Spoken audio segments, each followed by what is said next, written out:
मित्रांनो, माझे नाव आरती आहे। मी इयत्ता 8वी मध्ये शिकत आहे। माझ्या शाळेचे नाव जिल्हा परिषद माध्यमिक शाळा पानकरे गाव आहे। आमच्या शाळेमध्ये एक उपक्रम चालू आहे। त्या उपक्रमाचे नाव आहे शालेय ग्रंथालय। शालेय ग्रंथालयामध्ये खूप सारे वाचण्यासाठी पुस्तके असतात, जसे की गोष्टीचे, शास्त्रज्ञांचे वगैरे वगैरे, ज्याच्यातून आपल्याला शिकवण मिळेल व वाचण्यासाठी उपयुक्त ठरेल असे। त्यामधलंच हे पुस्तक हे एका गोष्टीचं पुस्तक आहे। या पुस्तकाचे नाव आहे नशिबाची साथ। या पुस्तकामध्ये व इतर गोष्टी सुद्धा आहेत। या पुस्तकामधली एक गोष्ट, त्या गोष्टीचं नाव आहे ओझं। या पुस्तकामधली एक गोष्ट, त्या गोष्टीचं नाव आहे ओझं। ओझं या गोष्टीमध्ये एक शेतकरी राहत होता। त्या शेतकऱ्याचे नाव होते माधव। माधव नावाचा शेतकरी राहत होता। तो खूपच कष्टाळू होता। आपण भले आणि आपले काम भले असा त्याचा स्वभाव होता।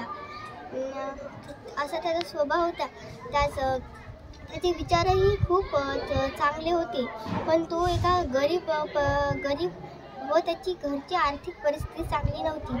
तो खूप गरीब घराण्याचा होता। मग त्यांच्या गावचे लोक बाहेर बसून गप्पा मारत असे आणि तो ते बघत आणि म्हणत होता की मी असं बसल्यापेक्षा कमीत कमी शेतात जाऊन काम तरी करतो, कारण की फुकटच्या गप्पापेक्षा मी जर मेहनत केली तर तेवढेच मला पैसे जास्त येतील, कारण की माझ्या घरची सुद्धा परिस्थिती बरोबर नाही, असे त्याचे म्हणणे होते।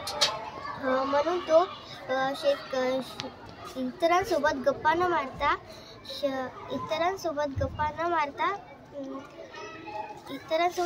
मारता शेतात जातो आणि त्याचाच मित्र होता रघुनाथ नावाचा एक त्याचा मित्र होता। तो सुद्धा त्याच्यासारखाच होता, म्हणजे त्याच्या सुद्धा घरची परिस्थिती आर्थिक चांगली नव्हती। दोघांचीही परिस्थिती व दोघांचीही विवाह सोबतच झाली। मग नंतर त्यांच्या दोघांची भेट झाली आणि ते खूप खुश झाले। मग खूप साऱ्या दिवसानंतर त्यांचे मुलं खूप मोठाले झाले, वयात आले व काम करण्यासाठी ते त्यांना इतर गावी पाठवू लागले। तर माधव आणि रघुनाथ खूप खुश होते की आता आपले मुलं काम करतायत, आता आपण मस्त राहू शकतो।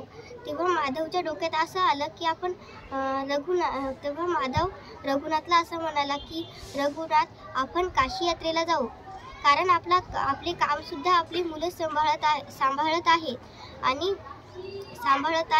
आपल्याला आता थोडासा आनंद सुद्धा राहायला हवं। तेव्हा माधवने रघुनाथला सांगितलं की आपण काशी यात्रेला जायला हवं। माझी खूप दिवसापासून इच्छा आहे की आपण काशी यात्रेला जाऊयात। तेव्हा रघुनाथ म्हणाला, अरे हो, पण माझी घरची परिस्थिती आर्थिक चांगली नाही। तेव्हा माधव रघुनाथला म्हणाला, रघुनाथ, तू त्याची काळजी करू नकोस। तुझे आणि माझे दोघांचेही पैसे मी घेतो, तू फक्त चल काशी यात्रेला। तेव्हा रघुनाथ खुश झाला व म्हणाला, तुझ्यासारखा मित्र सर्वांना असावा, असा तो म्हणाला। आणि मग नंतर दोघेही काशी यात्रेला गेले। काशी यात्रेची बस सायंकाळी 6 वाजताची होती। ते सायंकाळी 6 वाजता बसमध्ये बसले आणि ते दोघेही बसमध्ये एक दिवस बसमध्ये माधव जागा राहून रघुनाथ झोपला आणि मग नंतर तिथे एक रूम घेतल्यावर माधव रघुनाथला म्हणाला, त्या दिवशी मी जागा राहिलो होतो, आज रघुनाथ तू राह, कारण की माझ्या सोयीसाठी चांगलं नाही असा माधव रघुनाथला म्हणाला. रघुनाथ म्हणाला, ओके.